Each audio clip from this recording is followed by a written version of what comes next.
अगर आप भी चाहते हैं कि एसएस फिल्म्स मोतिहारी के ऑडियो वीडियो सबसे पहले आप तक पहुंचे, तो इस चैनल को सब्सक्राइब करें और साथ ही बेल आइकन को दबाना ना भूलें। ठोपे ठोपे पानी लहंगा से चुए तोरा ठोपे ठोपे पानी ठोपे ठोपे पानी ठोपे ठोपे पानी 16 साल में चढ़ल बावे तोहरो जवानी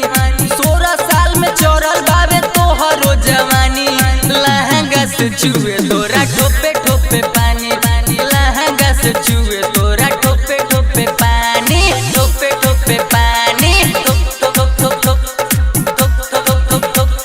लहंगा से चुए तोरा ठोपे ठोपे पानी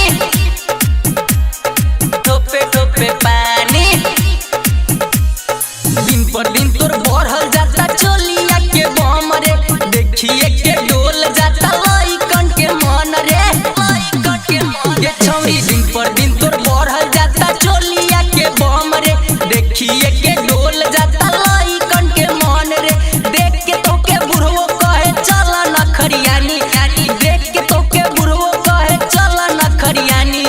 लहंगा से चुए तोरा ठोपे ठोपे पानी लहंगा से चुए तोरा ठोपे ठोपे पानी ठोपे ठोपे पानी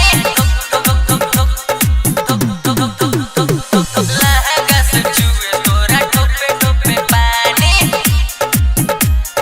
ठोपे ठोपे पानी गाँव भर में हाला कैलस मोनुआ यार रे प्रीतम प्यारे के बनाला अपन तू भतार रे अपन तू भतार छौरी गाँव भर में हाला कैलस मोनुआ यार रे प्रीतम प्यारे के बनाला अपन तू भतार रे मिथलेश मावाली सुनावे तोह के कहानी ये सौरभे सवरिया सुनावे तोह के कहानी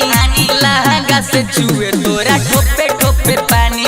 लहंगा से चुए तोरा